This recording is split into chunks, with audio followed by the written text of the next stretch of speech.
Karena setan ini packagingnya itu sangat indah dalam riba ini. Nah itu gimana ya teh caranya kita keluar dari situ? Yakin seyakin-yakinnya. Allah sudah menjanjikan kalau kita kembali ke jalannya, kita memohon ampunannya, Allah tidak akan menyia-nyiakan kita. Pasti Allah kasih jalan. Walaupun hari ini kita nggak tahu jalannya apa, jalannya di mana, tapi Allah tidak pernah menyalahi janjinya. Itu sih seyakinnya saya. Aduh, Masya Allah. Oke, bismillahirrahmanirrahim. Wassalamualaikum warahmatullahi wabarakatuh, Teh Wiwin. Waalaikumsalam. Sehat, Teh? Wabarakatuh. Sehat, Alhamdulillah. Kita sekarang kedatangan lagi tamu yang sangat menginspirasi aku pribadi ya, tentunya gitu. Dan sangat banyak rasa ingin tahu aku Teh untuk pertanyaan hari ini. Wah, banyak banget kayaknya nih. Aku catat di note harusnya ya. Karena kita punya tagline empowering beauty. Jadi empowering beauty ini kan cantik itu ternyata bukan dari physically yang kita begini harus begini. Ternyata cantik itu memang sudah ada fitrah dari dalam diri kita, dan juga ketika kita mau diintervensi oleh syariat, disitulah kita cantik gitu. Nah dari Teh Wiwin, aku sangat lihat sekali peran seorang muslimah, seorang wanita, seorang istri, seorang ibu, di mana beliau sudah mensupport. Insya Allah ya Teh. Aku mungkin kan Kang Dewa Eka Prayoga mungkin kita sudah tidak asing lagi ya Teh ya. Nah inilah bidadari yang mendampingi beliau nih selama ini. Dari kejayaan langsung Allah beri ujian, kembali ke kejayaan lagi ya Teh. Nah itu yang membuat Alita pribadi Teh sangat gimana cara Teh Wiwin menyikapi muslimah, menyikapi di berbagai situasi ini insya Allah. Nah, alhamdulillah hari ini Teh Wiwin sudah hadir di sini. Belum ngobrol ya berarti ya. Anak sekarang udah berapa orang Teh? Sudah dua. Alhamdulillah ya. Yang pertama umur 9 tahun. Yang kedua 3 tahun, 3 tahun lebih lah, mau 4 tahun. 4 tahun jaraknya ini ya Teh ya. 5 ya, alhamdulillah itu mah cukup. Itu pun akan aku jadikan contoh 5 tahun ya Bapak ya. Nah, dengan Kang Dewa sendiri Teh udah berapa tahun?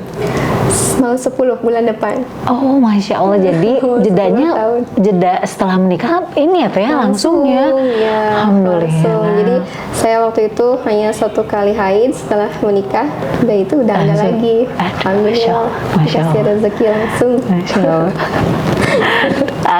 Nah itu tadi, inilah beliau seorang istri, seorang ibu juga, tapi insya Allah tidak menutupi kemungkinan beliau juga bisa bergerak di dakwah ya Teh. Kita sebagai muslimah ini kan memang kewajiban kita di rumah pasti tentunya, domestik tentunya, karena itu kan amanah seorang suami dan juga Islam sendiri ya Teh. Tapi tidak menutup kemungkinan bahwa Teteh pun bergerak di dakwah ini, jadi mungkin bisa memanage waktu itu Tah.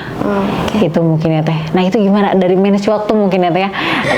Gimana tips dan trik Teh Wiwin sendiri dalam memanage Teteh bisa mengelola ini, bisa mengelola rumah, anak-anak di tangan kita, suami juga kita support, dan juga bisa di dakwah ini gimana Teh? Wah, Masya Allah ya, pertanyaannya luar biasa. Langsung berapa itu Teh? Mudah dijawab tapi cukup menantang untuk dijalankan. Menantang betul. Begitu. Karena memang Teh saya juga tidak langsung berhasil ya dalam memanage waktu. Lebih tepatnya memanage diri itu tidak langsung berhasil. Jadi kita bukan memanage waktu tapi memanage diri. Betul. Jadi saya sempat keteteran sebagaimana layaknya ibu-ibu yang lain yang bisa dikatakan sibuk gitu ya. Akhirnya komplain anak, komplain suami ada. Namun pada akhirnya jadi belajar. Oh, kita menentukan prioritas. Begitu. Menentukan prioritas dulu. Prioritas pertama siapa dulu? Suami. Jelas. Saya belajar. Saya nanya dulu, kira-kira Bundu butuh saya di waktu kapan aja gitu kan. Di waktu, dan istilahnya kita sama suami juga kan nggak 24/7 hari ya. Maksudnya ada waktu-waktu yang memang suami butuh kita. Oke, saya spend waktu dengan suami di situ.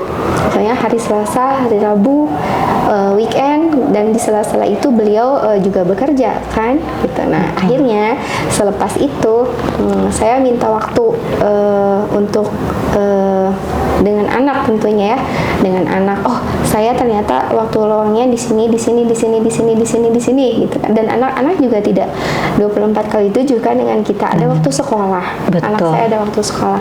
Anak yang kecil ada waktunya bosan main sama kita, pengen main keluar gitu kan. Betul. Nah, akhirnya di waktu-waktu yang sekiranya ini saya lihat anak saya bisa main dengan orang lain, di situ saya ngambil jeda waktu. Saya izin halaqah pribadi, karena kan setiap perempuan butuh menambah sakofah, butuh menambah ruhiyahnya kan.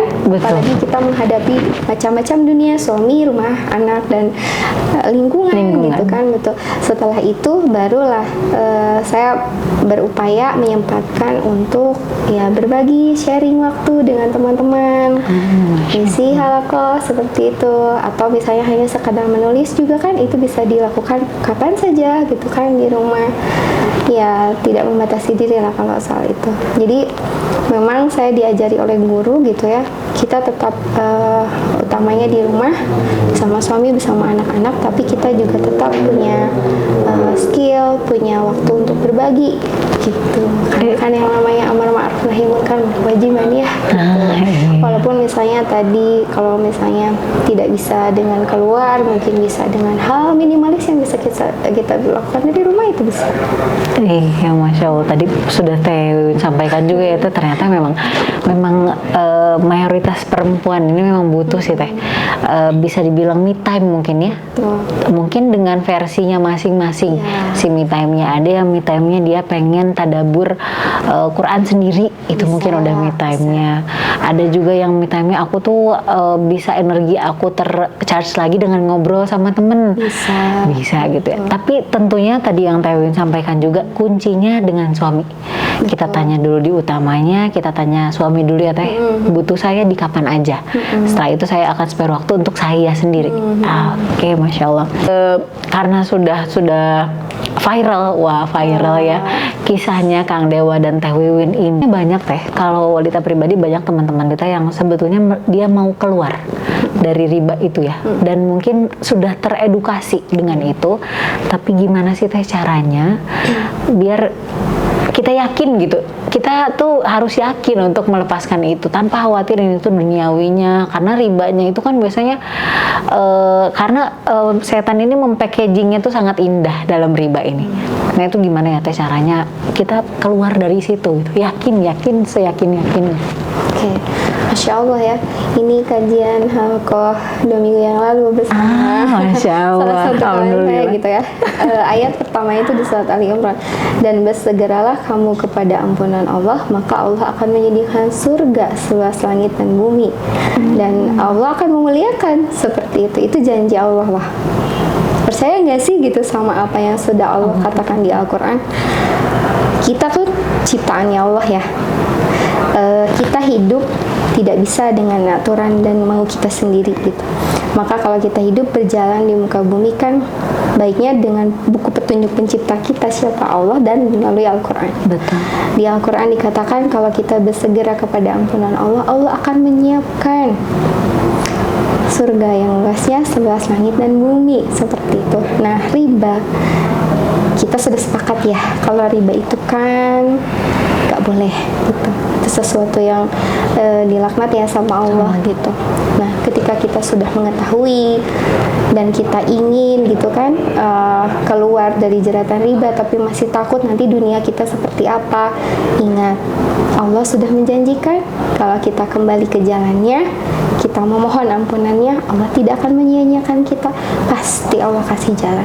Walaupun hari ini kita nggak tahu jalannya apa, jalannya di mana, tapi Allah tidak pernah menyalahi janjinya. Itu sih seyakinnya saya. Aduh, Masya Allah. Jadi simpel ya Teh. Simpel, tapi kalau udah membicarakan wahyu Allah tuh ya Teh, kok kita masih ragu gitu ya? Ya, kan banyak contohnya. Sok lihat artis-artis yang hijrah, yang mungkin pada awalnya sempat kebingungan dulu gitu ya. Kita anggap saja kalau itu tuh Allah sedang membersihkan dulu dosa-dosanya di masa lalu ketika dalam masa ribanya misalnya. Tapi ketika Allah sudah berkehendak, kan akhirnya orang-orang itu kita bisa melihat, oh ternyata masih hidup juga sampai sekarang. Bahkan tidak sedikit yang ya berjaya lagi gitu dengan jalan yang lebih syar'i gitu kan. Iya. Jadi dengan keyakinan bahwa kalau Allah sudah janji, pasti Allah tepati. Apa lagi yang mau kita cari gitu ya? Kan hidup di dunia itu buat apa? Iya. Ridho Allah aja. Betul teh. Jadi kadang-kadang kita terpautnya ya teh ya sama menumpuk pahala aja mungkin ya. Tapi kita teh lupa apakah kita dengan menumpuk pahala ini teh Allah tuh ridho sama kita, atau ternyata tujuan kita mungkin cuman ke pahalanya aja. Yang penting ini pahala udah berapa nih? 30 gitu. Dihitung 200 gitu. Jadi tapi kita lupa bahwa ternyata Allah nggak mau kita hitung-hitungan juga dengan diri kita gitu itu terhadap Allah. Insiden itu apa ya? Berarti kata-katanya saat Allah karuniai itu di pernikahan umur pernikahan berapa teh? Masih 2-3 minggu lah. Masih baru banget ya. Betul. Masih baru. 2-3 minggu belum sampai sebulan ya. Belum. Nah itu berawal dari apa teh ininya teh? Kejadiannya. Betul. Jadi waktu itu kan kami menikah. Pas habis menikah itu seminggu kemudian kata suami ada masalah kayak gitu kan. Ada masalah tidak lancar nih pencairan. Kalau dulu kan istilahnya pencairan ya gitu, pencairan. Nggak cair nih. Cairan betul. Nggak cair katanya, nggak turun-turun. Aduh kata saya gitu kan. Saya pikir hanya keterlambatan mungkin, husnuzon aja. Nah cuman setelah 3 minggu kemudian terungkap bahwa ini indikasi investasi bodong katanya seperti itu kan ya. Mau tidak mau kan kaget suami waktu itu, apalagi di bawah beliau banyak sekali investor gitu kan, otomatis beliau bertanggung jawab ke banyak orang gitu. Kalau hanya bertanggung jawab untuk dirinya sendiri, kerugian sendiri mungkin lebih ya ini mah sendiri gitu ya. Cuman karena banyak orang lain, nah itu yang membuat beliau lebih kepikiran mungkin ya seperti itu gitu teh. Nah baru setelah itu akhirnya cari solusi lah dari gimana nih si orang-orang ini mungkin gitu ya teh. Akhirnya ketemu jalan keluar di situ nggak teh? Belum juga. Ya 3 bulan pertama masih mengurung diri gitu kan, nggak bisa berbuat apa-apa, cuman di pojokan kamar, pojokan kasur diem aja ya, namanya manusiawi ya, terpukul gitu kan. Namun alhamdulillah setelah 3 bulan, apalagi saya langsung mengandung ya gitu, makin berat beban seorang suami ya gitu, ketika istri aja gitu, yang baru jadi istri mungkin membiayai istri aja udah cukup berat ya, tapi gimana dengan adanya anak yang akan segera lahir. Akhirnya beliau bergerak tuh dari situ, wasilahnya ya bertemu dengan teman-teman seperhalakohai selikoan gitu. Maka disitulah hikmahnya, kalau kita sedang punya masalah terpuruk wajar, tapi jangan lama-lama langsung bergerak keluar, karena di sanalah mungkin Allah menurunkan solusi melalui wasilah teman-teman yang positif seperti itu. Jadi Allah menyiapkan hadiahnya atau menyiapkan kemudahannya itu di teman-teman yang soleh ini ya teh. Teman-teman yang soleh. Nah kan kita tahu nih teh, sekarang Teh Wiwin dan Kang Dewa ini punya beberapa kegiatan atau beberapa yayasan, atau ada yang yayasan utama ini namanya Dewa Eka Prayoga Foundation ya teh. Nah itu kan bergerak juga di bidang dakwah juga, maksudnya lebih ke berbagi juga. Nah tapi kan untuk menuju itu pasti nggak mudah. Iya. Pasti nggak mudah. Itu gimana ceritanya teh? Masya Allah. Ya jadi ini saya share, mudah-mudahan ya Allah saya berlindung dari ria ya gitu. A'udzubillahiminasyaitonirrajim. Pokoknya ini jadi ceritanya karena dulu itu Kang Dewa setelah lepas dari kesulitan, beliau mengazamkan diri untuk lebih bermanfaat lah istilahnya ya, sebagai bentuk syukur, bentuk terima kasih gitu kepada Allah Subhanahu wa Ta'ala gitu. Dan mungkin beliau memilih jalan untuk bersedekah itu. Nah beliau biasanya menyalurkan itu secara pribadi gitu. Beliau transfer sendiri ke yang beliau kenal gitu kan. Cuman makin lama repot juga katanya gitu. Aduh repot juga ya transferinnya gitu kan. Akhirnya bertemulah dengan Ustaz Randy itu kan, berkolaborasi karena kebetulan Ustaz Randy ini bergerak di bidang sosial dakwah sosial gitu kan. Sementara Kang Dewa pun punya tujuan yang sama gitu. Akhirnya berkolaborasi. Nah, jadi Kang Randy menyalurkan dana sedekahnya Kang Dewa, Kang Randy yang mengelolanya gitu, menyalurkan kemana-kemananya. Dari situ awalnya Kang Randy memberikan ide gitu kan, gimana kalau kita bikin yayasan aja gitu kan, bisa jadi orang-orang yang seperti Akang Dewa katanya mungkin bisa jadi banyak, mereka ingin mengeluarkan persentase sedekahnya kan ya banyak ya orang yang hari ini apalagi ya yang sudah sadar dengan kewajiban menyedekahkan sebagian harta itu banyak sekali gitu, dan mereka bisa jadi bingung kemana nih gitu kan menyalurkannya. Nah akhirnya Yayasan DP ini setahu saya gitu ya dibuat untuk mengumpulkan orang-orang yang satu visi tadi gitu, ingin menyalurkan dana dari sebagian hartanya itu untuk disalurkan ke yang tepat. Nah yang tepatnya siapa, inilah yang diolah atau jadi ranah kerjanya DFP ini. Setahu saya sih begitu Teh. Iya. Jadi bukan programnya gitu yang dibesarkan gitu, tapi mencari orang-orang yang sevisi, yang kebingungan gitu kan untuk bagaimana nih penyaluran sedekahnya. Setahu saya sih begitu. Iya, jadi karena sekarang mungkin kita kan harus memilah ya Teh, lembaga mana yang ternyata menyampaikan amanah kita mungkin ya, nah dengan tepat DPF. sasaran, Nah, tepat sasaran. Yang benar-benar membutuhkan itu yang mana? Setahu saya sih begitu. Setelah Teh Wiwin dan Kang Dewa menjalani pernikahan yang langsung nih, kan si 3 minggu itu tuh langsung Allah kasih ujian. Di situ ada nggak sih Teh pernah terfikirkan bahwa ya ampun, kan pasti ya karena yuwaswisu fi sudurinas tadi tidak pernah hilang lah dari kita si setan ini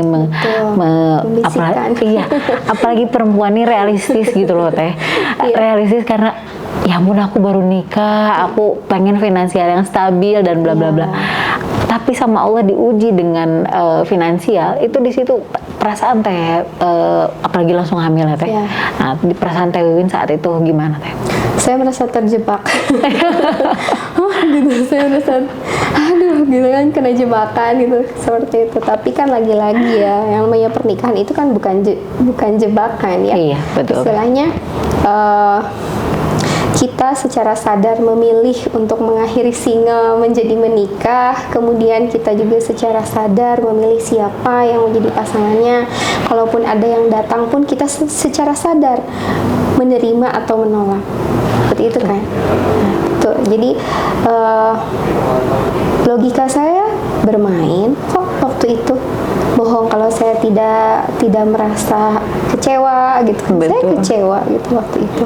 Hanya saja gitu karena insya Allah ya mudah-mudahan gitu. Waktu itu saya niatnya ya lurus, saya mau menikah aja, saya mau menikah gitu kan. Saya mau menikah, ketika Allah datangkan hal itu lebih kepada merasa bersalah tuh. Aduh apa jangan-jangan saya ini bawa sial ya gitu kan. Suami waktu itu sedang dalam kondisi baik gitu, tiba-tiba jadi jatuh. Aduh apakah ini karena salah saya bawa sial gitu, kayak gitu. Kemudian setelah itu akhirnya saya merenung juga. Jadi ketika suami terpuruk, saya pun ikut merenung gitu kan, sebenarnya apa. Dan akhirnya saya lebih kepada seperti Nabi Yunus alaihissalam ya, bisa jadi ini karena kezaliman diri kita sendiri, bisa jadi bukan ujian, bisa jadi bukan teguran gitu. Jadi alih-alih menyalahkan keadaan, saya lebih berintrospeksi diri dulu gitu. Seperti itu. Setelah berintrospeksi diri, istighfar tentunya ya, dibanyakan soal tobatnya, istighfarnya, dan tidak lupa gitu memohon pertolongan kepada Allah, karena kan hanya Allah yang bisa menolong kita. Gitu. Sudah dicontohkan di sirah-sirah, banyak sekali sirah. Salah satunya waktu itu ya saya amat sangat membantu saya itu ya sirahnya Nabi Yunus itu gitu. iya iya iya. Kan? Sungguh akulah yang zolim gitu. Iya. Makanya Nabi Yunus waktu itu menurunkan 3 kegelapan gitu ya, malam, paus, laut. Sama waktu itu saya merasa gelap juga gitu, dan saya merasanya barangkali saya ada sesuatu yang zolim dari saya yang dan suami misalnya di masa lampau, kan kita nggak pernah tahu gitu ya, seperti itu. Alih-alih merasa GR gitu ya, oh iya ini ujian untuk meningkatkan derajat gitu kan.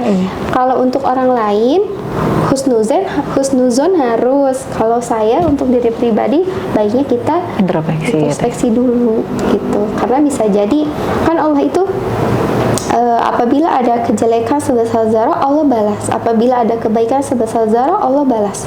Barangkali hari ini yang terjadi keburukan itu adalah keburukan sebesar zarah yang terkumpul menjadi sebesar gunung misalnya, yang Allah balas hari itu gitu. Jadi daripada menyalahkan orang lain, ya sudahlah, mungkin ini kesalahannya sendiri gitu. Dan ketika itu kami belajar ridho dengan keadaan, belajar benar-benar memaknai kodo dan kodar, kodo ketetapannya Allah gitu ya, bahwa ini memang sudah ditetapkan di skenario hidup kami gitu kan. Kami belajar ridho, kami belajar ikhlas, dan alhamdulillah setelah kami belajar untuk ridho, di situ titik lesatnya. Jadi titik Allah kasih lagi amanah kembali mungkin ya teh, ketika kita pasrah, ketika kita ridho. Ketika ridho, iya Allah tunjukkan jalannya, Masya Allah. Jadi memang Allah ikhtiar tentunya ya, setelah ikhtiar gitu, Allah tunjukkan juga zam-zamnya di mana. Iya. Nah, jedanya berapa dari sampai akhirnya bisa bangkit lagi? Nah, betul teh. Bisa dibilang selama 9 bulan saya mengandung. Jadi 9 bulan kami bertahan dengan sisa, bisa dibilang sisa uang gitu ya, yang ada sisa jual mobil waktu itu. Suami jual mobil, sebagian dibayarkan, sebagian lagi disimpan, karena kami realistis ya, selama sekian bulan kami belum tentu dapat pendapatan. Betul. Gitu kan. Akhirnya disimpan, kemudian saya bagi tuh menjadi 9 bulan. Saya masih ingat 1 bulan itu hanya 1,5 juta. 1,5 juta itu 500.000 saya kasihkan buat ibu mertua, 500.000 saya kasihkan untuk pegangan suami, karena suami keluar ya, tak mungkin kan kehabisan bensin ngendun dadak nelpon dulu. Nah, 500.000 saya simpan untuk makan sehari-hari sebulan, dan alhamdulillah cukup sama Allah dicukupkan.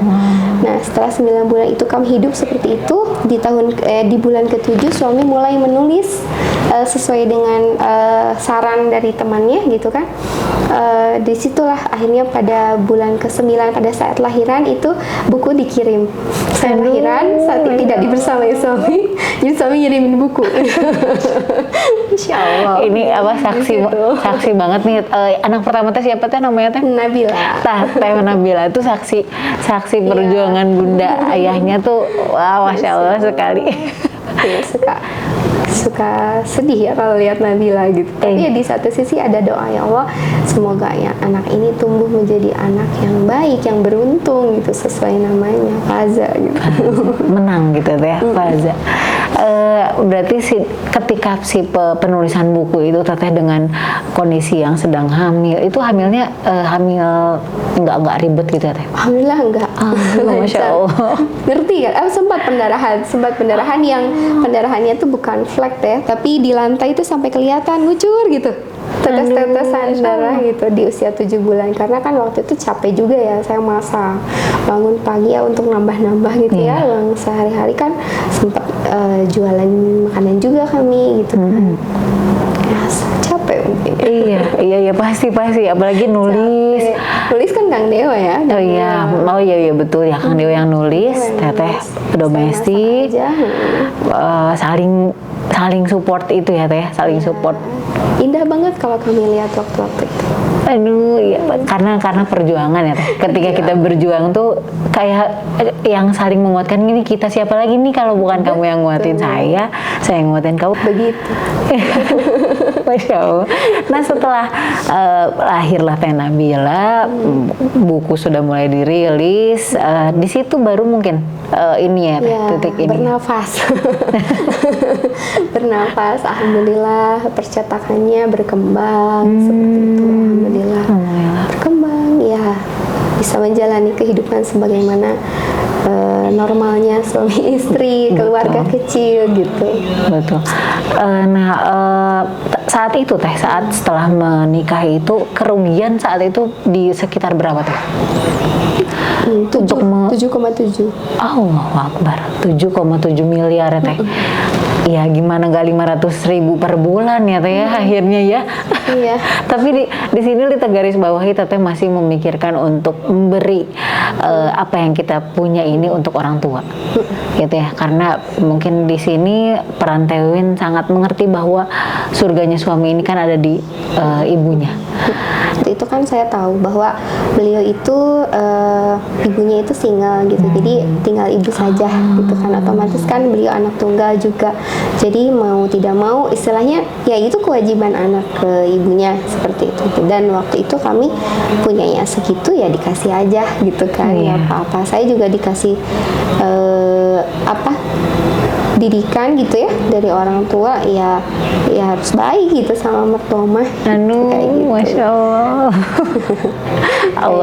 Allah tuh tidak pernah salah mencocokkan seorang manusia ya teh dengan yang dia butuhkan, dengan yang cocok tuh bukan karena yang baik dengan yang baik tuh belum tentu juga kayaknya ya teh. Karena bisa saja si yang baik ini dengan yang baik dia jadi terlena. Mungkin ya teh. Saya jadi ingat jadi cerita ya.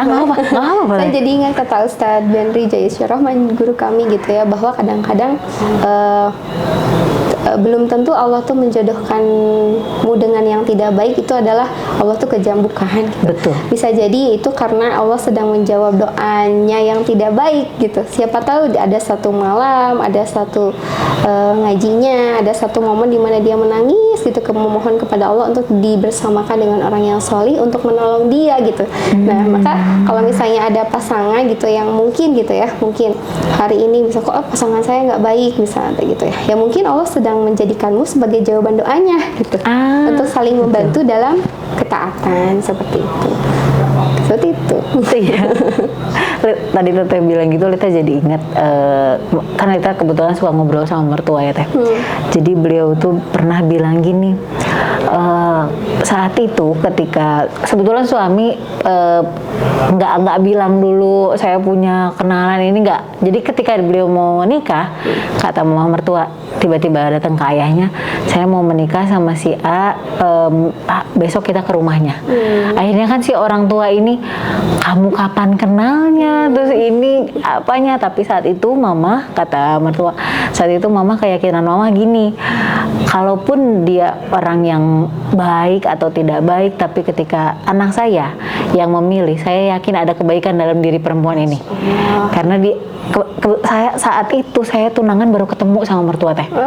Jadi pertama kali ketemu, pertama kali mama lihat saya nggak pakai niqab, tidak ada kan saat itu, berarti tidak ada ya, saya nggak mau sama si ini, enggak, insya Allah karena itu kebaikan Allah ya Teh. Ketika mungkin sudah jodohnya, Allah itu pasti mensandingkan yang baik dengan yang ingin baik mungkin ya. Saat itu mungkin Lita masih orang yang ingin baik. Jadi alhamdulillah diketemukan mungkin ya dengan orang yang sudah baik. Jadi insya Allah mudah-mudahan di proses itu mungkin ya Teh. Tapi betul ketika Kang Dewa saat itu Lita MC, kebetulan MC Kang Dewa saat itu Teh, beliau cerita ketika lihat Kang Dewa pemaparan itu, justru Lita nggak fokus sama apa yang disampaikan Kang Dewa. Yang Lita pikirkan, bidadari macam apa yang bisa support seorang suami dari terpuruknya sampai kayak gini. Karena kayak kemarin aja Teh, kita pandemi ya, berapa perceraian yang terjadi hanya karena si ekonomi.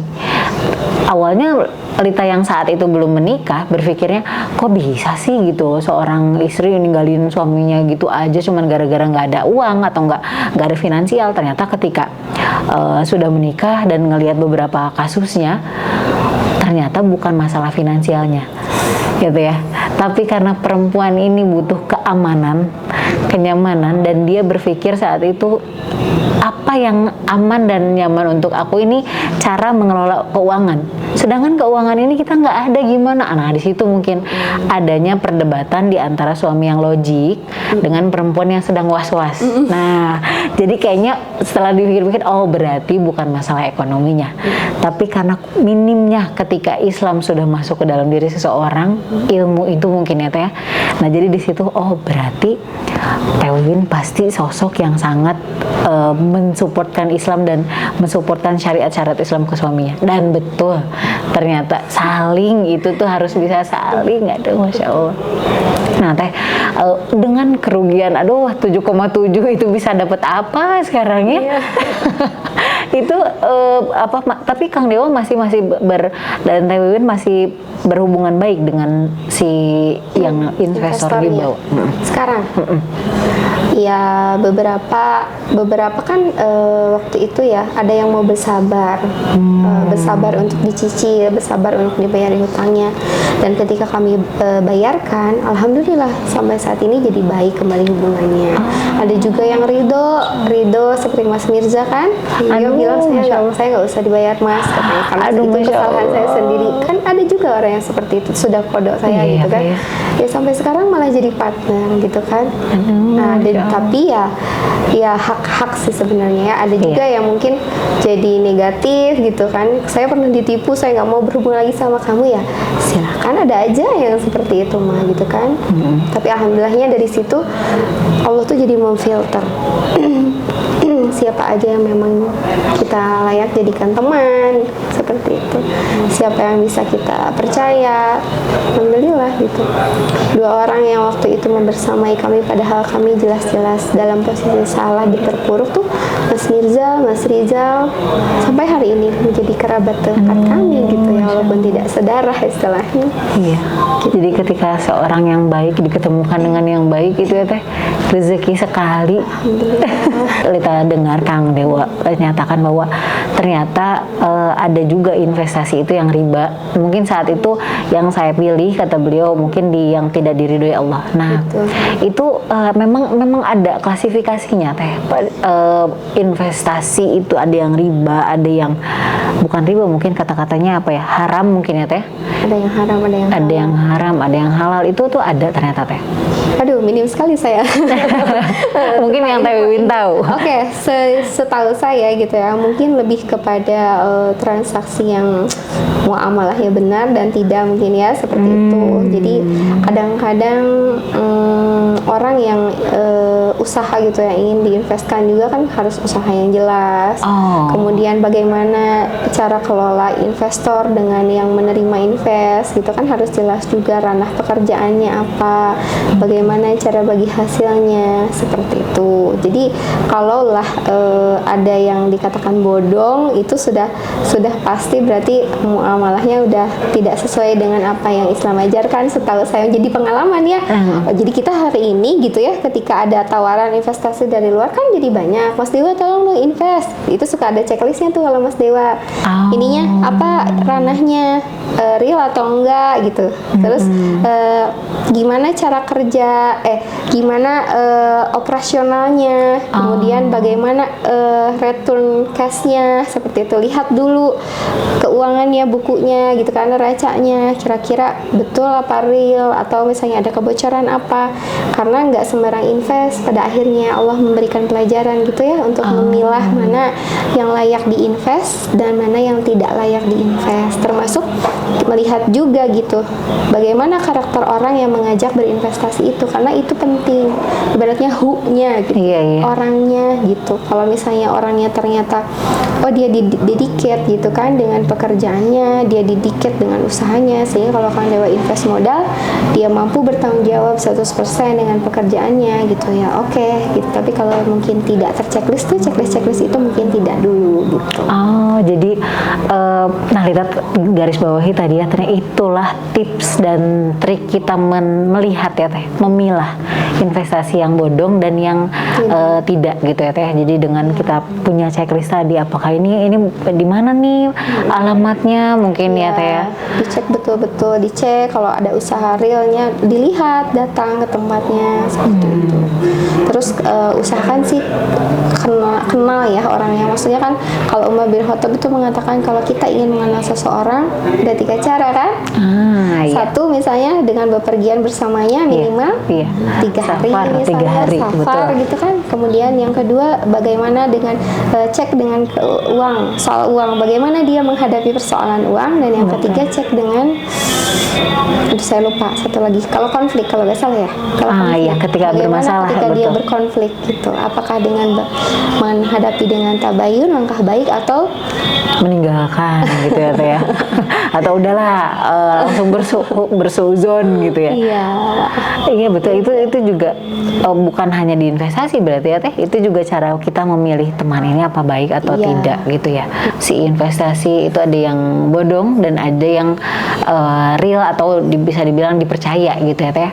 Nah kalau Kang Dewa sendiri sekarang investasi yang sedang Kang Dewa jalankan atau sedang Kang Dewa ambil itu yang investasi kan sekarang banyak ya Teh, ada yang investasi lewat emas, ada yang mungkin kalau ibu-ibu ini kayaknya lebih amannya di emas nih sekarang nih, di logam mulia nih. Cuman kan kalau investasi di logam mulia mungkin nunggunya terlalu lama ya, dan itu tidak ada kegiatan kitanya, cuma dia menunggu ini kapan ya, ngeliat lagi ada nggak nih logam mulianya gitu. Nah kalau Kang Dewa sendiri sekarang memilih investasi yang kayak gimana Teh? Ya, jadi antara saya sama Kang Dewa ada perbedaan interest, perbedaan interest untuk investasi. Kalau seperti tadi Teteh bilang ya, kalau Iya. perempuan itu kan menyukai hal-hal yang terkendali, yang Betul. terjamin, yang Betul. aman gitu kan. Kelihatan lagi ya ada. Yang minim resiko gitu Iya. kan. Kalau saya mungkin lebih ke invest di emas sama Betul. tanah, misalnya beli tanah dulu. Karena nah tapi karena itu liquidnya lama gitu ya, bisa dicairkannya lama, istilahnya kalau akhirnya suami lebih interest untuk berinvestasi di wilayah bisnis. Jadi beliau investnya ke bisnis lagi. Tapi kalau ke bisnis ya tadi siap untung siap rugi.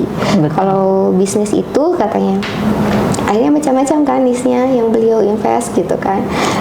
Supaya apa ya, supaya lebih cepat aja baliknya katanya gitu. Kata saya iya, karena beliau menguasai bidang itu ya. Iya, gitu kan. betul. Untuk sebenarnya invest ke segala hal itu boleh, yang penting dia bisa di situ gitu.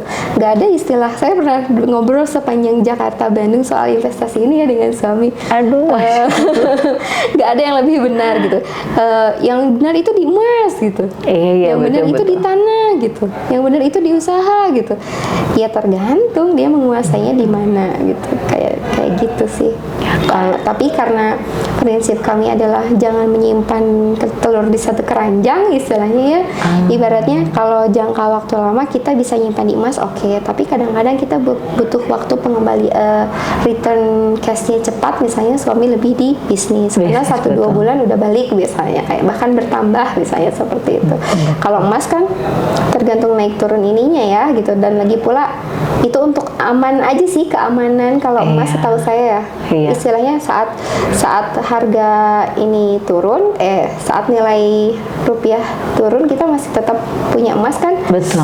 Itu sebagai apa ya, keamanan kalau emas itu. Iya. Tapi kalau untuk invest yang sifatnya menambah sebagai aset, sebagai tabungan, suami lebih ke bisnis gitu. Oh, berarti penggunaannya mungkin ya Teh ya, investasi ini mungkin kegunaannya lebihnya ke tingkat keamanan, Iya. lebih nyaman ke kitanya, Iya. kelihatan. Tapi kalau pengen yang cepat berarti ada investasi yang lain. Ya, invest ke yang bentuknya tuh aset gitu. Nah, aset suami itu bukan mobil, bukan kendaraan, Iya, karena iya, kan itu betul. nilainya jadi turun. Akhirnya beliau investnya ke bisnis, karena bisnis itu menghasilkan lagi, katanya begitu. Ada juga sih, betul Teh. Ada juga yang investnya ke sekarang tas branded ya.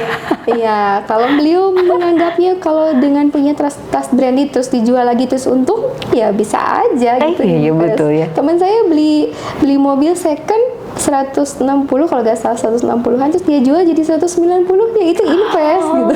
Iya ya, betul ya.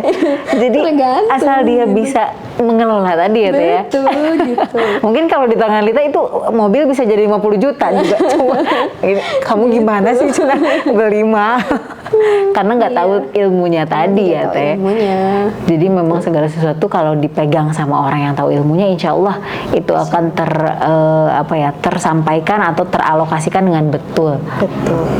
Nah, sekarang sendiri Teh, kalau misalnya sekarang Kang Dewa mengizinkan Teteh untuk apa kegiatan sekarang Teh? saya diizinkannya yang jelas mah di rumah ya, tapi selain di rumah saya punya me time. Selain ngaji untuk diri sendiri, saya diperbolehkan untuk sharing. Aduh, Masya Untuk Allah. sharing. Makanya tadi ya saya 2-3 bulan terakhir saya mulai berani mengiyahkan jika ada teman yang mau halaqah bareng saya gitu. Karena tadi ya gitu, awalnya saya nggak pede teh gitu. Aduh, saya ngisi halaqahan, ada nggak ya ilmunya, pantas nggak ya gitu kan, seperti itu. Cuman dikasih support ya sama suami, sama Ustadz Bentri, sama Umi, sama guru ngaji juga. Ayo teteh insya Allah berpotensi, dan walaupun misalnya mengaku baru sedikit gitu ya, tapi mudah-mudahan yang sedikit itu jadi amal jariah. Kalau dulu saya punya usaha gitu ya, Salihah Hijab, dan hari ini suami lebih menginginkan saya untuk tidak terjun di bisnis katanya, supaya beliau suami bangga katanya kalau bisa memberi nafkah secara full gitu ya. Betul. Dan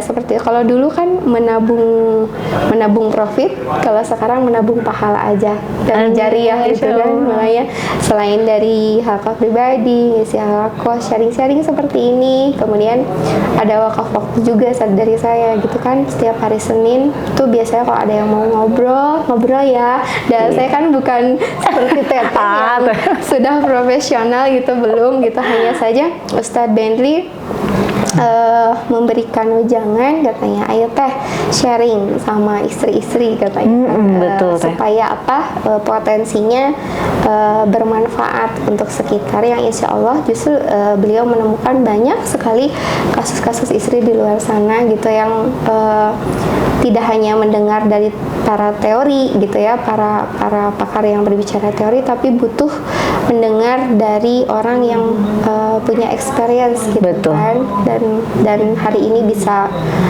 bangkit katanya, seperti ya, mohon doanya teh gitu kan, mudah-mudahan Allah meridhoi, mudah-mudahan Allah memudahkan jalannya gitu kan. Kalau sekarang dia bersedekah dengan harta, saya bersedekah dengan apa?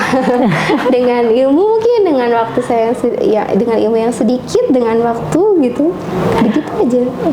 Tapi memang sangat bermanfaat teh, betul sangat bermanfaat, karena Alita sendiri pun ya teh, ketika mencari narasumber yang ingin menginspirasi, khususnya karena kita muslimah, pengennya kan kita memberdayakan muslimah nih, itu sulit karena kebanyakan kan mungkin kita di ustadz, terus di akang, AA, ikhwan lah intinya ya. Jadi kalau ngobrol berdua gini kan kita agak canggung ya kalau sama ikhwan ya. Nah alhamdulillah ada Teh Wiwin gitu. Jadi aku nggak mungkin langsung ke Kang Dewa. Tapi memang walaupun banyak pertanyaan mungkinnya dari netizen tentang ini, tapi kan nggak harus ke Kang Dewa. Bisa kita tanyakan ke Teh Wiwin, karena Teh Wiwin ini saksi utamanya loh yang melihat ini perkembangan dan perjuangan rumah tangga kita ini. Nah jadi memang kita katakan sangat bermanfaat, karena kita kan perempuan pengennya ngobrol sama perempuan lagi ya Teh. Pengennya ngelihat narasumber ya perempuan lagi. Gitu ya. Minimnya fitnah gitu ya Teh. Maksudnya ketika kita melihat Iwan, walaupun mungkin niat kita untuk melihat apa yang beliau sampaikan, tapi kan di sini takutnya setan bermain tadi. Betul. Entah itu di diri kita atau di diri beliau atau di siapapun lah saat itu yang sedang lemah keimanannya, ya itu yang akan terjerumus kan. Nah untuk menghindari itu makanya diadakannya lah bincang dengan perempuan lagi, yang nontonnya perempuan lagi gitu kan Teh. Teteh pun pasti Lita yakin tujuan Teh Wiwin karena untuk sharing, karena yang Lita rasa Teh yang kebetulan karena sebetulnya yang butuh sharing itu perempuan. Kalau Iwan itu lebih ke strategi, logika, dia nggak jarang lah ngobrol-ngobrol tuh paling apa ya. Kalau perempuan nih bisa dikatakan ya Teh, Lita beberapa kali konsul dengan para ahwat ini, sebetulnya yang beliau butuhkan tuh bukannya yang ini ya resep gini-gini, ini ya Teteh harus lakukan ini, enggak, cuman didengerin aja. Betul. Cukup gitu. Butuh tempat curhat. Iya. Makanya sebetulnya perempuan tuh para ikhwan di luar sana, para suami di luar sana nggak usah harus kayak gimana ya sama istri itu. Yang penting ketika pillow talk Anda meluangkan waktu dengerin aja itu udah jadi obat banget. Masa kita harus nyari Teh Wiwin sekarang di mana, saya mau curhat dulu, itu kan Teh Wiwin pun punya kesibukan lain. Kan akan sangat terbantu kalau misalnya si suami ini meluangkan waktu ya Teh, buat hari ini kamu apa, hari ini kamu apa yang kamu rasain, itu udah jadi obat banget.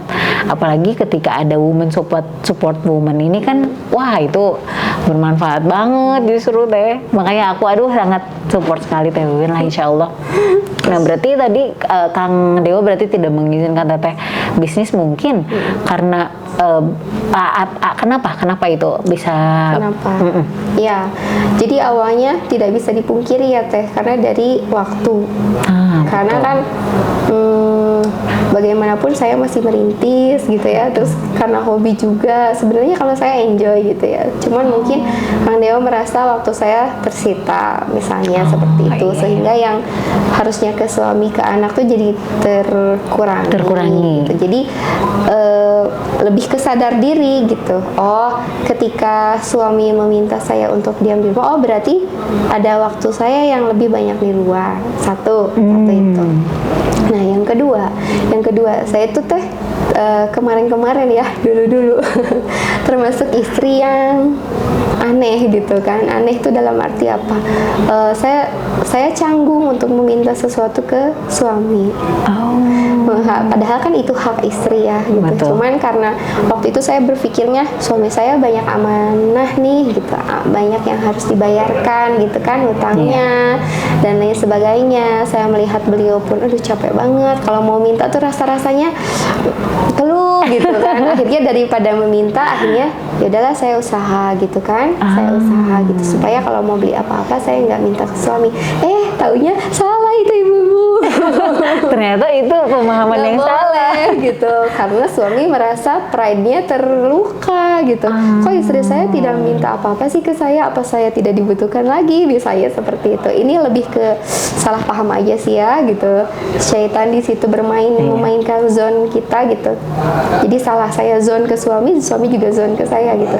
Nah, tapi akhirnya melalui komunikasi yang baik, akhirnya saya mengerti, oh suami ingin saya sepenuhnya bergantung kepada beliau ingin sepenuhnya memenuhi kebutuhan saya gitu. Di situ mungkin beliau ingin meraup pahala yang lebih banyak mungkin ya gitu. Dan saya pun sama ingin meraup pahala surga yang lebih banyak gitu kan, dengan cara berkhidmat kepada beliau. Jadi tugas saya sekarang berkhidmat kepada beliau, dan beliau ingin memenuhi kebutuhan saya dan keluarganya. Itu sih. Jadi, makanya saya lepas salihah ke tim gitu kan. Oke, silakan.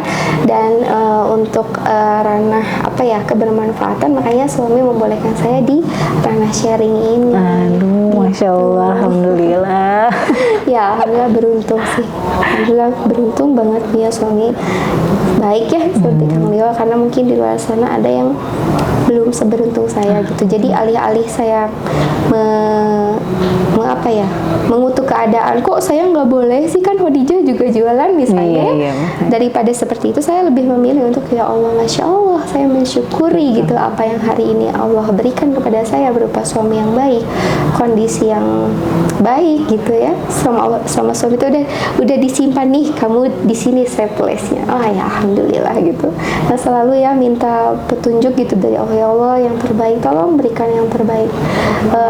Berbagai macam ujian sudah saya lalui Teh dengan suami gitu. Maka saya merasa apalagi gitu yang patut saya pertanyakan gitu kan, dan balasan apa gitu yang terbaik atas kebaikan Allah terhadap hidup saya, hidup keluarga saya, selain daripada saya menjadi lebih baik, lebih taat kepada Allah maupun suami saya gitu, dan lebih bermanfaat gitu. Betul, Masya Allah. Aduh, banyak banget ini ya, hari ini kita dapat ilmu dari Teh Wiwin ya. Terus juga tadi juga kita termotivasi juga ketika suami sedang diuji, berarti itu kan bukan ujian untuk suami aja gitu, ternyata ujian untuk kita juga gitu. Di situ kita nggak bisa mundur karena ya ini kan juga ujian saya juga gitu, bukan hanya untuk suami ternyata ya Teh. Nah, kembali lagi Teh, ketika Teteh diuji dengan yang tidak semua orang mungkin kuat dalam ujian itu, apakah di dalam ujian itu ada ujian ujian lain nggak teh? Misalnya kayak ketika seseorang diuji dengan finansial, si perempuan ini nih pasti ada ujian di mana ada sesuatu hal yang menjanjikan. Itu biasanya kayak gitu teh, ada nggak teh? Aduh, masya Allah, itu aduh, berat sekali. Langsung ngahulang, gimana ya? Apa kan kadang-kadang kita suka GR ya, misalnya apa maksud Allah aku bukan dengan yang ini? Itu kadang-kadang kita suka so tahu ya. Kita mikirnya itu tuh bukan jebakan setan, kita mikirnya itu kayaknya dari Allah deh gitu. Nah itu gimana teh? Apa ya? Ya lagi-lagi ya gitu. Kalau misalnya kita suuzon gitu ya, kesalahan kita tuh kan suuzon sama Allah ya teh. Betul. Kesalahan kita tuh yang paling banyak adalah suuzon sama Allah atas apa yang menimpa diri kita gitu kan. Tapi ya selepas itu gitu ya, kita sudah belajar qada dan qadar gitu. Jadi mau ujian ini, mau ujian itu, berbaik sangkalah bahwa itu semua adalah baik. Semua yang datang dari Allah adalah baik gitu. Pemahaman kita aja yang nggak baik gitu. Jadi janganlah dulu mendahului maksud Allah dengan prasangka kita gitu.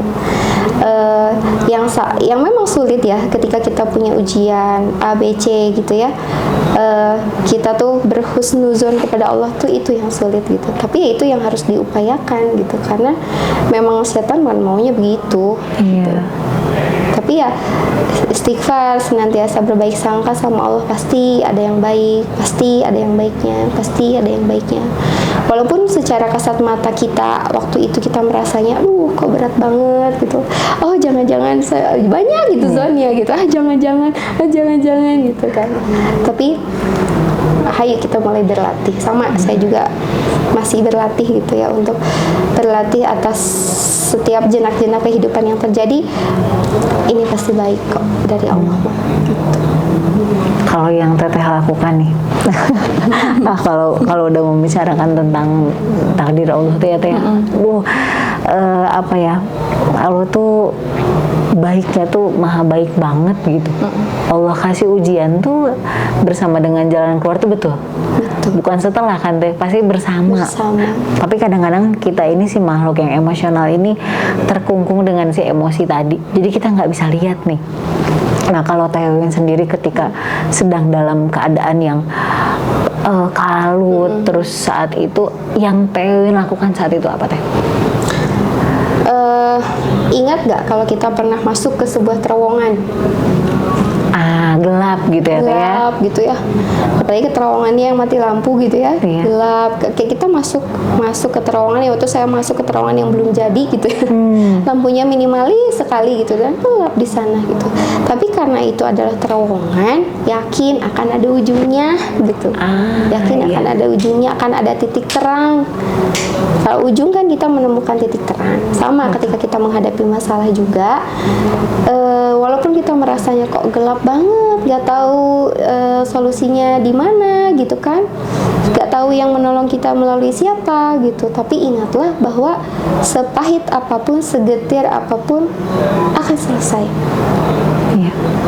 Akan ada ujungnya. Bersabar dulu gitu. Akan selesai kok gitu. Akan selesai, dan Allah senantiasa akan menolong bagi hambanya senantiasa bersabar. Gitu. Waktu itu saya hanya berpikirnya gitu aja teh. Yang waktu diterpa penipuan kan, ini apa masa iya harus sampai usia tua kami bayar hutang gitu kan? Kalau mikirnya zon terus ya pusing gitu. Akhirnya hanya berbaik sangka, insya Allah akan selesai. Kalau ditanya kapan selesainya, nggak tahu, wallahu a'lam. Pasti. Hanya berbaik sangka aja, itu modalnya gitu. Mau ujian harta, mau ujian ya apapun ya, gitu, akan selesai kok. Yang penting kita saling menguatkan tadi ya teh, saling menguatkan kan. Suami dan istri ini ditugaskan untuk saling menguatkan tadi, mengingatkan, saling bergandengan tangan. Kalau ada yang melenceng sedikit, tarik lagi ke arahnya, betul seperti itu. Kalau ada yang mulai lelah, ayo semangati, seperti itu. Jangan lantas, kalau bisa jangan dulu ditinggalkan ya gitu, terkecuali memang sudah bukan level kita untuk membersamai gitu, ya barulah menyerah gitu. Tapi kalau misalnya masih punya daya untuk saling berjuang, mengingatkan, bergenggaman tangan, ya tolonglah dulu gitu. Karena kalau mau sampai ke tujuan dengan cepat, berjalanlah sendiri. Tapi kalau mau melalui perjalanan panjang, maka harus bersama-sama dengan suami gitu. Iya.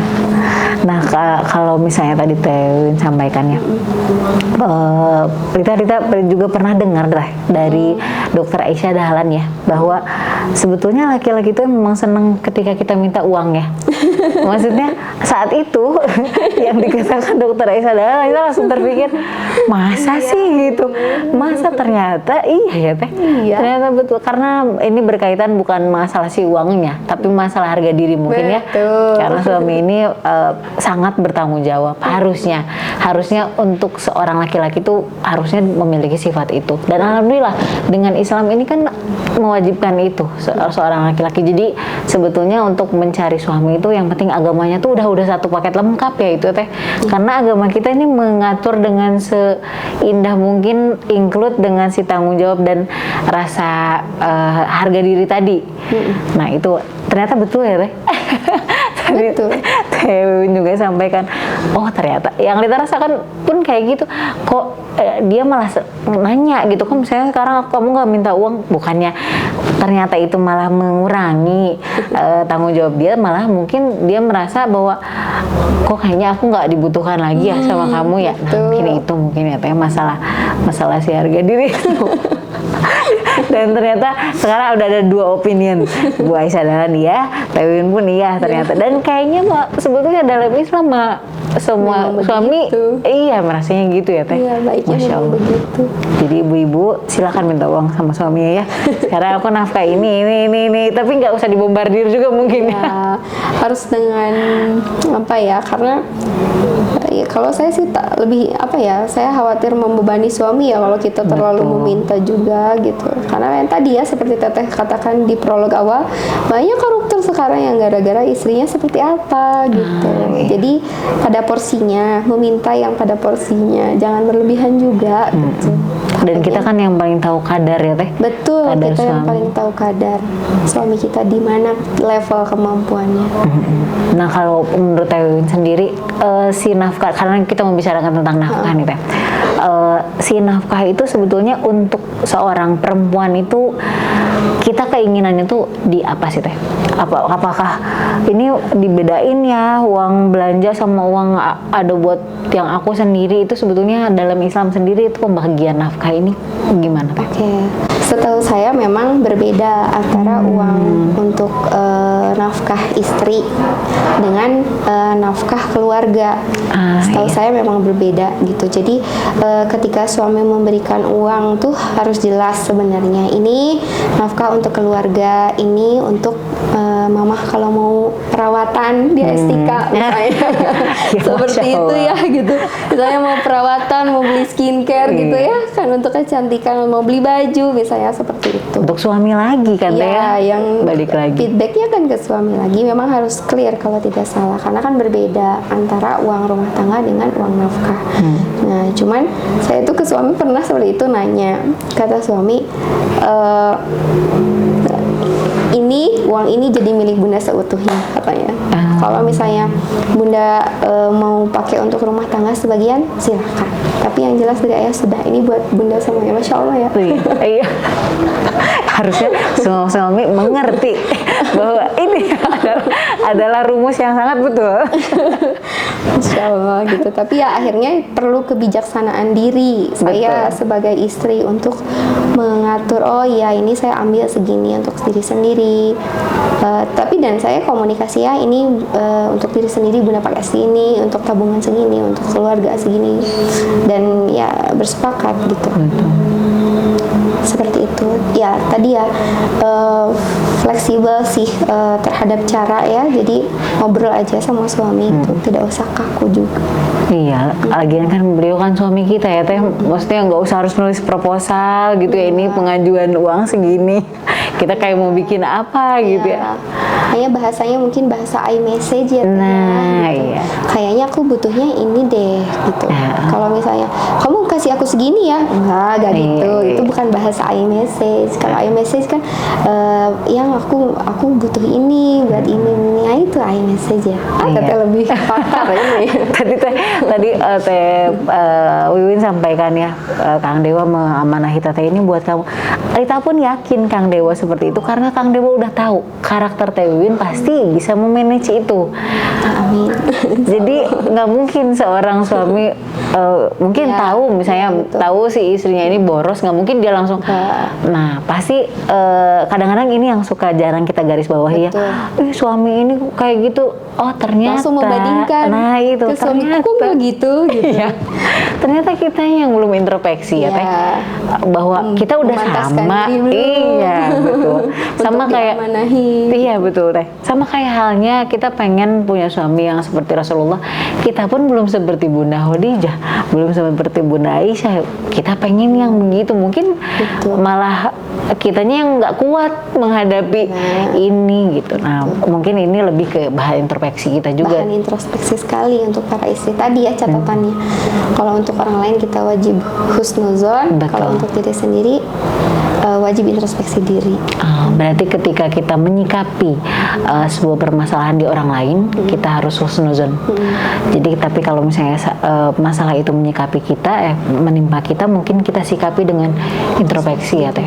Jadi mungkin kalau misalnya masalahnya ketemu dengan seseorang yang berseteru, mungkin kita kasih nasihatnya tentang husnuzon tadi. Tapi kalau misalnya kita yang berseteru, mungkin kita nggak bisa, kamu husnuzon dong. Itu bumerang mungkin ya buat kita. Jadi nanti merasa benar, merasa benar sendiri. Betul. Itu tuh harus dilatih mungkin ya Teh. Dari diri kita ya, dilatih untuk hati mungkin ya Teh. Introspeksi diri, oh aku belum bisa ini, aku belum bisa ini. Sehingga nanti senantiasa kita recharge kembali itu ya Teh ya. Dan growth, jadi yang memperbaiki diri di situ maksudnya. Iya, bukan kepada ujungnya jangan tapi kan aku salah. Iya, kan rendah takut. diri gitu Betul. Tapi untuk lebih berarti yang harus saya perbaiki adalah top ini gitu. Betul. Ke situ tujuannya. Iya, Insya Allah. Sebenarnya kita pengen ngobrolnya masih banyak ya Teh. Pokoknya harus sama Dewi sehari. Pulang subuh Teh ya. Jadi alhamdulillah Teh Wiwin pun ini dengan para muslimah yang solihah juga beliau. Mudah-mudahan aku bisa menjadi bagian dari perjuangan beliau ya. Insya Allah mudah-mudahan. Nah jadi Teh si Esika ini pun ownernya seorang muslimah yang ingin juga di bidang bisnis tadi ya Teh, di bidang investasi, tapi mungkin pilihan beliau adalah dengan cara dakwahnya membuat klinik ini gitu. Jadi kalau misalnya kita kadang-kadang kan kalau misalnya ke klinik mana mungkin kita temui pas masuk ke dalam ternyata satpamnya lagi ngerokok di dalam. Terus kalau nggak pas lagi mau terapi udah pakai kemben, ternyata yang terapisnya Ikhwan. Walaupun sekarang memang kadang-kadang kita lihat kok udah mulai dilumrahkan seorang Ikhwan yang keahwat-ahwatan ini diperbolehkan untuk menyentuh kita, untuk men-treatment kita. Tapi kan kita mungkin dalam koridor yang muslimah ini punya, kita kan pengennya diintervensi terus ya Teh sama Islamnya. Ini nggak boleh ya kita nggak ini lakukan. Nah mungkin ownernya ini pun insya Allah tujuannya itu Teh. Jadi insya Allah tujuannya mungkin melihat dari para terdahulu dakwahnya ini, nah beliau bisanya kompetennya di bidang ini. Jadi insya Allah treatment di sini pun, produknya pun ini halal insya Allah. Wah, Masya Allah, wajib dicoba ya para ibu muslimah. Ini kemasannya saja sudah menggoda ini. Apalagi kan perempuan tuh ya teh, Iya. aduh ini kayaknya masih kurang ini deh, ini kayaknya kurang ditarik ke sini, udah kurang ini, aduh itu, nah itu yang kita sedang hindari saat ini teh. Oke. Jadi treatment di sini mungkin kita yang tadinya kita datang, pengen tanam benangnya, di sini nggak ada. Benar-benar disesuaikan dengan Betul. bagaimana Islam mengatur tentang Betul. kecantikan ya. Betul. Masya Allah. Pengen apa ya sekarang, ditanam-tanam apa ya sekarang, banyak tanaman di muka ya teh. Pengen botox lah, ada filler ini bibirnya kurang besar, kurang kecil. Nah itu mungkin tete nggak temukan di Estika, karena insya Allah treatment yang kita lakukan pun memang kita konsultasikan dulu dengan yang mungkin kita belum bisa ahli di bidang itu teh. Jadi kita pengen konsultasikan dulu, baru kalau misalnya ini boleh baru masuk ke menu kita. Kalau misalnya ini nggak boleh, itu nggak kita masukin ke menu kita. Walaupun misalnya ada yang ayo dong aku pengen ini, ya mungkin teteh bisa ke klinik yang lain, mungkin di sini tidak ada untuk merubah, untuk mengganti bibirnya dari jadi ini nggak. Insya Allah kita yang tadi Tewin sampaikan, me time-nya mungkin ada beberapa orang yang beda-beda. Kalau misalnya me time-nya aku pengen perawatan, ya mungkin perawatan mah pasti insya Allah ada di sini. Tapi buat tapi buat merubah-rubah insya Allah kita nggak, takutnya kita salah ke Allahnya. Betul. Nanti habis lagi juga ya teh, kan Allah gampang banget membulak-balikan. Kita punya uang segini, punya jabatan segini, punya kecantikan segini, kalau kata Allah enggak ya enggak, kata Allah enggak ya, kalau kata Allah nggak ridho ya Allah balikan segampang itu ya teh. Insya Allah. Baik, nanti kita ngobrol-ngobrol lagi sama Teh Wiwin. Kalau misalnya teh mau sharing sama Teh Wiwin, itu di hari apa teh? Senin biasanya. Hari Senin. Nah, beliau sudah luangkan waktu nih. Senin. Iya. Ya. Jadi nggak, kalau misalnya ada yang, aduh Teh Wiwin jadwalnya di hari tanggal berapa? Hari Senin, insya Allah untuk teteh. Jadi udah masuk bagian jadwal Kang Dewa mah udah aman. Nah teteh yang, aduh aku juga pengen atau ngobrol sama Teh Wiwin, mangga hari Senin di mana teh? Biasanya di tempat disesuaikan, tergantung antara saya dengan yang mau konsulnya, tapi keseringannya di Masjid Al-Latif. Masya Allah. Dekat, jadi abis konsul bisa langsung di sini perawatannya. Iya betul. Al-Latif mah mabesnya muslimah lah. Datang ke sana hari Senin ada Teh Wiwin insya Allah. Iya. Nanti pulang dari sana ke sini ke Estika. Betul. Ringnya ada kegiatan, jadi ada juga hapus tato juga di sini ada teh. Apa? Hapus tato. Wah, Masya Allah ya. Jadi teman-teman kita yang mau hijrah misalnya, aku punya tato di tangan misalnya, aku punya tato di mana, biasanya kan hapus tato ini agak sedikit pricey ya teh. Betul. Nah jadi di sini alhamdulillah sedekahnya itu, sedekahnya hapus tatonya tidak usah mikirin berapa, insya Allah itu sedekah beliaunya. Beliaunya di sini juga pengen ikut bersedekah, tapi mungkin tidak dengan nominal tadi, jadi dengan jasa, dengan jasa tete yang mau hapus tato di sini ada. Di sini juga selain ada kecantikan, ada juga gigi teh. Oh, ada gigi juga. Ada gigi juga. Ya, ya. Persoalan perempuan selesai. Ada di sini. Persoalan perempuan ada di sini. Jadi ketika teteh diberi nafkah me time, nah, pergunakan untuk sesuatu yang nanti menyenangkan suami lagi. Iya. Karena insya Allah cantik itu kan bukan dari bibirnya yang harus kecil, hidungnya harus ini, matanya harus ini, tapi insya Allah sudah Allah kasih kok dalam diri kita. Tinggal kita rawat aja. Ini mungkin kurang bersih, ini kurang sedikit gimana, tapi nggak usah dirubah gitu. Betul. Yang penting dirawat aja insya Allah. Dan Allah sudah yang terbaik. Iya. Gitu ya. Nggak usah ditambah-tambahin apa teh plastik ya. Nggak usah insya Allah. Insya Allah itu sudah yang terbaik insya Allah. Hatur nuhun pisan Teh Wiwin ya. Ada yang mau disampaikan lagi teh mungkin ini ya, apa kiat-kiat kita sebagai seorang istri dalam menemani, atau enggak mungkin untuk diri kita sendiri juga sebagai seorang istri, sebagai seorang ibu. Baik.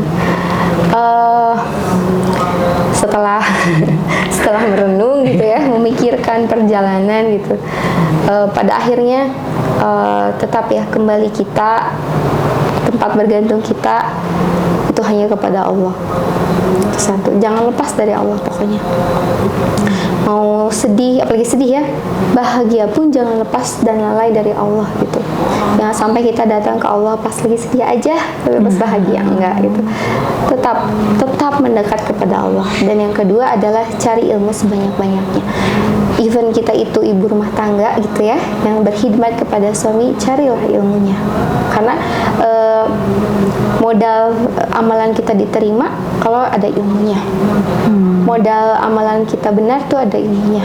Dan kata Ustadz, kita lebih butuh ilmu daripada makanan saat kita lapar, daripada air pada saat kita haus, daripada tidur pada saat kita kelelahan. Kita butuh ilmu, karena dengan ilmu itu kita bisa memilah mana yang hal benar yang kita masukkan, yang kita pakai, yang kita lakukan gitu untuk tubuh kita. Seperti itu. Jadi carilah ilmunya. Satu, dekat dengan Allah. Dua, carilah ilmu. Gitu.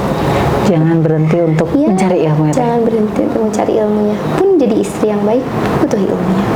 Iya, insya Allah. Hatur nuhun teteh, hatur nuhun. Sami-sami. Jangan ini teh, jangan kapok. Wah. Aku undang. Kalau bisa mas tiap hari Senin kita ngobrol sama Teh Wiwin. Nanti bosan, nanti itu lagi gitu. nanti teh kata temen-temen teh, Telita mau meni egois sama Telita terus ya. Nah kan yang lain juga pengen ngobrol pasti dengan Teh Wiwin, insya Allah.